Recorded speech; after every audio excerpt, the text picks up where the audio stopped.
For a person like me, for an exile like me, there's this attachment to the past. That past includes your land, your people, your culture, your language, everything. And when you know that you cannot go back for sure, for 100%, there's this dream. You go back in your dream. I have this dream over and over. I go to a cemetery where my mother, my grandmother, grandparents, and ancestral relatives were buried. I would walk in.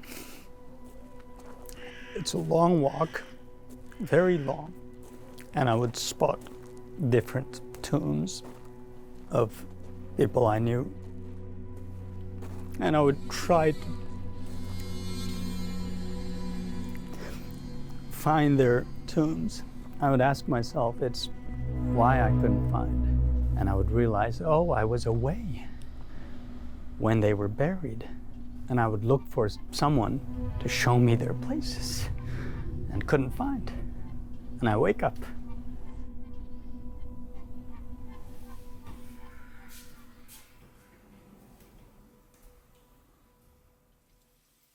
As a little child, I was taught by my grandmother is that the only best thing that you can actually do to your loved ones who have passed away is to pray for them. When I pray, I use that hat that was hand-woven by my grandmother. In Urumqi, if I wear it every day, it is a sign of separatism because I'm showing myself as a separate person from the Chinese diaspora. Allahu Akbar, Allahu Akbar. Your national identity is a sign of separatism, and your set of belief system is a sign of extremism. If they find one prayer rug, you're doomed. I work as a journalist at Voice of America. I have been using a pen name, a pseudonym, as Kасим Kashgar. I was in a safe country in the US. I didn't fear that I would get easily hurt by using my real name, but I was more afraid that my family and friends and extended relatives back home would be targeted if I opened up, if I used my real name. I have been living under that fear for as long as I would say for at least 2 decades. When I was living in China, I didn't speak out against the government because I wanted to protect myself and my family. When I left China, I continued that. I tried to keep silent, still fearing. Did it help, like being silent, like using a fake name?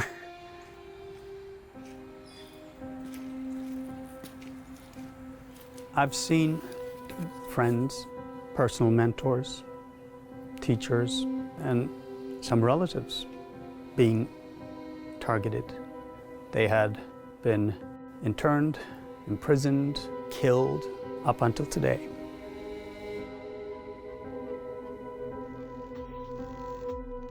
It was a summer party for employees. There's this music, laughter, and we had a lot of fun. And in this picture, the only person who's actually not in prison is me, and the rest, they're incarcerated.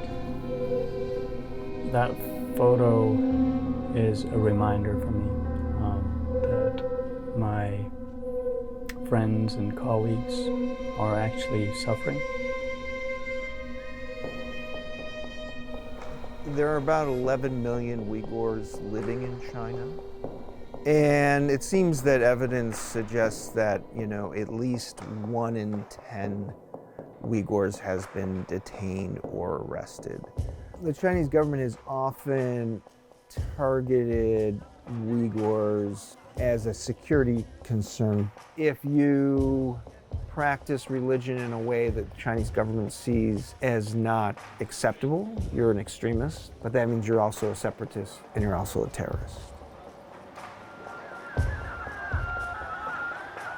The region really was first kind of incorporated into a state based in China with the Qing Empire's conquest of the region in the 1750s. And when the Qing Empire came back to the region in the 1880s, it was incorporated as a province. It was given the name Xinjiang, which means new territory or new frontier. We always prefer to call our homeland as East Turkestan, not Xinjiang. The Chinese government is not just repressing or putting Uyghurs by million in concentration camp in East Turkestan. They're also repressing Uyghurs outside of China too. Because the Chinese government doesn't want world to know what's happening. Every Uyghur has connection to that genocide and that repression.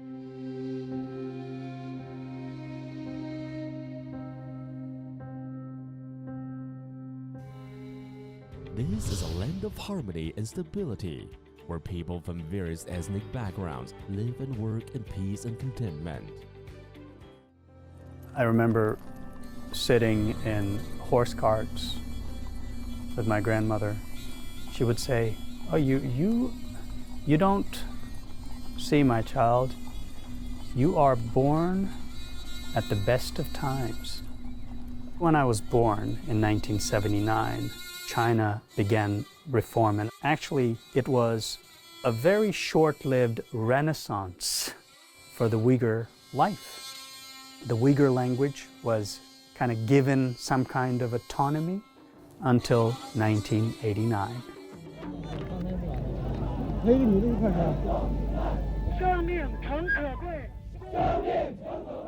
The Tiananmen Square protests and the subsequent crackdown, you had general kind of backsliding on the allowing of political space, open freedom in any way.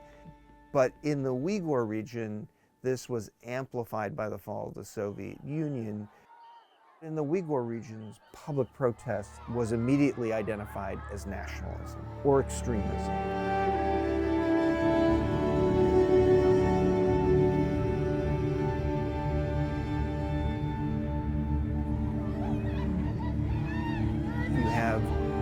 The Al-Qaeda attacks on the U.S., September 11, 2001. Essentially, the Chinese government, they begin trying to link Uyghurs to international Islamic terrorism. Next up, we have Kasim Abdurrahim from Xinjiang University. In the early 2000s, I was a university student. I attended regional and national English-speaking competitions. Live and learn is the motto I have adopted. I believe within education I will succeed and help others succeed. After I graduated from university, I started the language training school. And it was unique because it was the only government-sanctioned, Uyghur-owned private language school in the capital city of Urumqi. I was considered to be an educator, an influencer, and a person of pride among the Uyghurs. Some friends that I knew told me their stories of interrogation, even before I was interrogated. So I was aware of such things that were going on. It was very stressful because you don't know if they would let you go or if they would take you to detention facilities.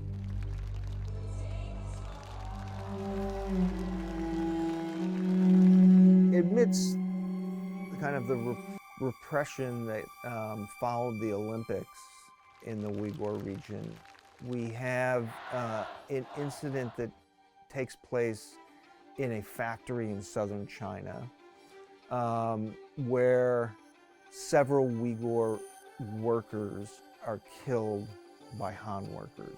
There's 3 days of chaotic violence in the city.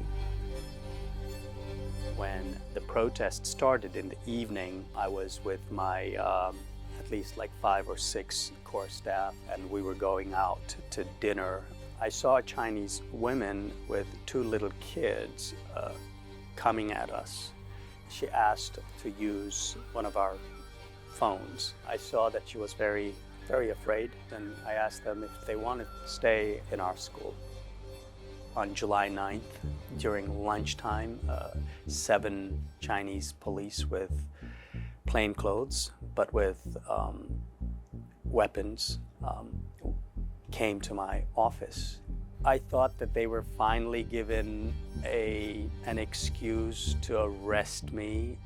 At the end of the interrogation, the highest ranking police official would come in and sit in front of me, and he would lecture me.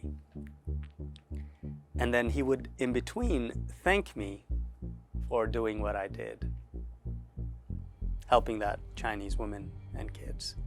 When they returned me home, there were this 3 police officers, and one of them said, like, I can't figure this out, why we're sending you home.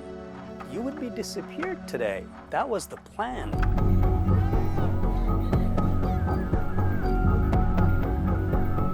The riots that took place in July 2009 in Urumqi are a real watershed in the situation of Uyghurs inside China, because not only did it create an even stronger feeling in the state that Uyghurs presented a threat to stability, it created a lot of fear among Han Chinese. The Chinese government started to arrest more people, and surveillance increased day by day, week by week.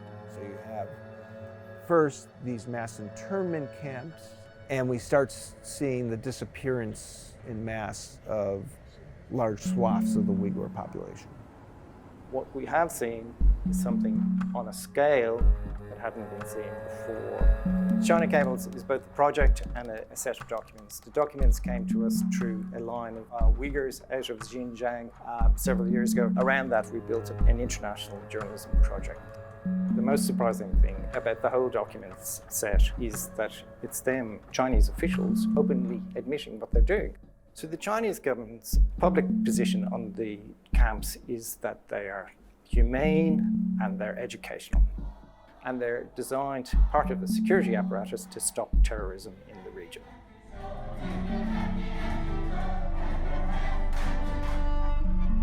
事实上，新疆教培中心就是一所学校，所有的学员是免费吃住，人格尊严不受侵犯。 We have spoken to many of them. They have said, and this is the most chilling thing of all, they have said, we have been tortured, we have been electrocuted, we have been raped, about reprogramming us, they're about killing our culture. There's equally no argument over the fact that the violence in that region was awful in a short period of time. But what you're seeing is a response that is so out of kilter with the size of the violence. In recent years, by holding high the banner of socialist rule of law, a legitimate struggle against terrorism and extremism has been waged in Xinjiang. The tendency of frequent terrorist activities has been effectively curbed. 美西方一些反华势力呢，罔顾新疆人民过上美好生活的事实，毫无底线、毫无道理、毫无依据的污名化、妖魔化新疆，甚至编造出新疆犯下种族灭绝罪和反人类罪的世纪谎言。 A few weeks before I went to Beijing, I sat down with a high-ranking Chinese official who told me that he was very happy to finally see that bad Uyghurs be arrested and good ones like me be promoted. You're telling me that I'm the good Uyghur, and you're happy that the bad ones are being rounded up, but those bad ones are exactly the same as me. So he was actually helping me to rethink my decisions in life. Should I keep suppressing and living here while so much is happening? Like people are being arbitrarily detained and I myself being constantly interrogated. And I'm also like seeing no guarantee for my safety. I was so-called chosen to be a representative of a Uyghur so-called minority in the national youth model selection. When I was shaking hands with Liu Anchao, then the vice president of China, I knew that I was leaving the country in the same month. I didn't want to leave my home country, whatever happens. That was how I grew up, but I didn't keep that promise. I told my wife from the beginning that we would go to Dubai for a week travel. I told her that we were not returning while we were actually on our flight. From May to October in 2017, we went to Dubai and then Turkey, and then finally we were able to come to the US. And I took a deep breath. I felt the breath, yes. And I looked at my wife and daughter. They were with me, and I was like, oh, finally free. I had to start all over again. And I didn't have any future. No social connections, no friends, no relatives, nothing.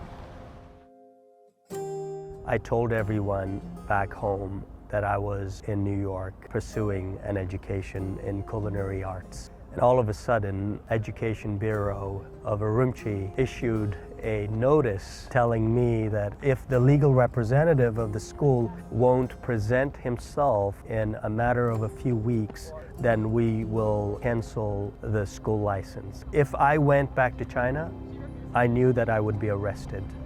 I was hoping to actually get some money while studying here from the school in Urumqi. I wouldn't be able to pay the tuition, and I wouldn't even be able to survive in New York. It was cheaper living around Washington, D.C. than New York. Plus, there's the largest Uyghur community in that area. So that kind of comforted us.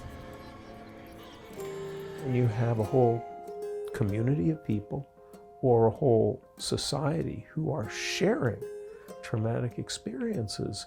You've got several complex layers. When we talk about collective trauma, we're talking both about the shared experiences of individuals, each of whom has been overwhelmed at one time or another by a sense of fear or threat or terror to themselves or people they care about. So there's collective trauma, there's collective resilience, there's collective healing.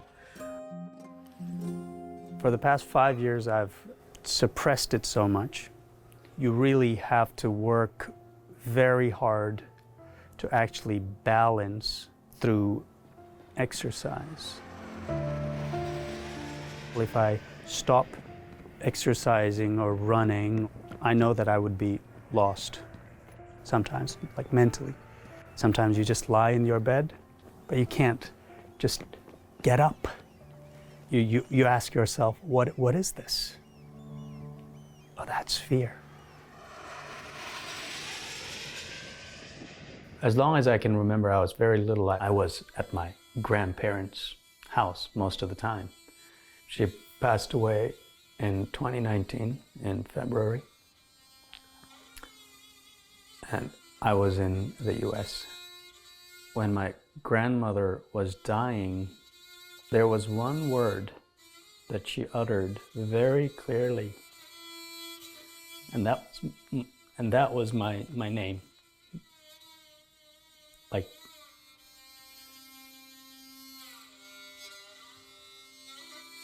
I know if I stayed there, my grandmother wouldn't even be able to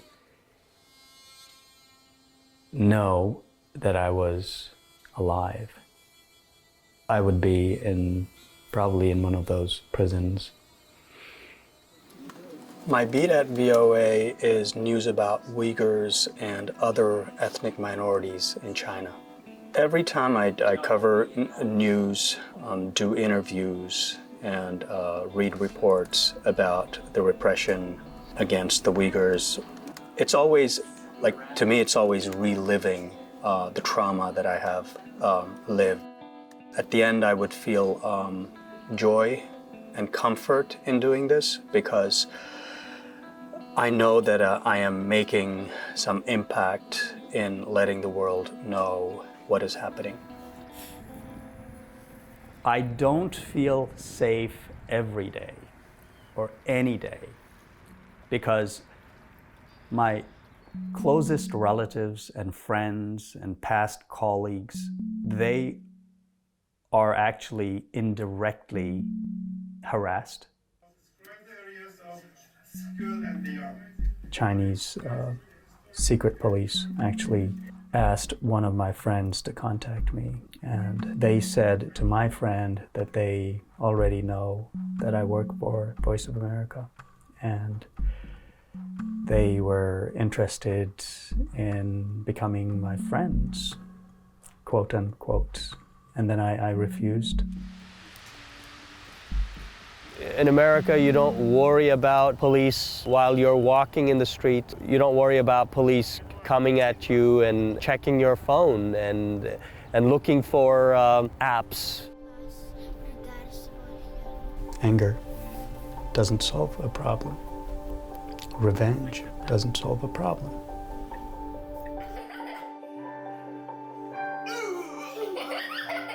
And I have to set the right example, at least for my children.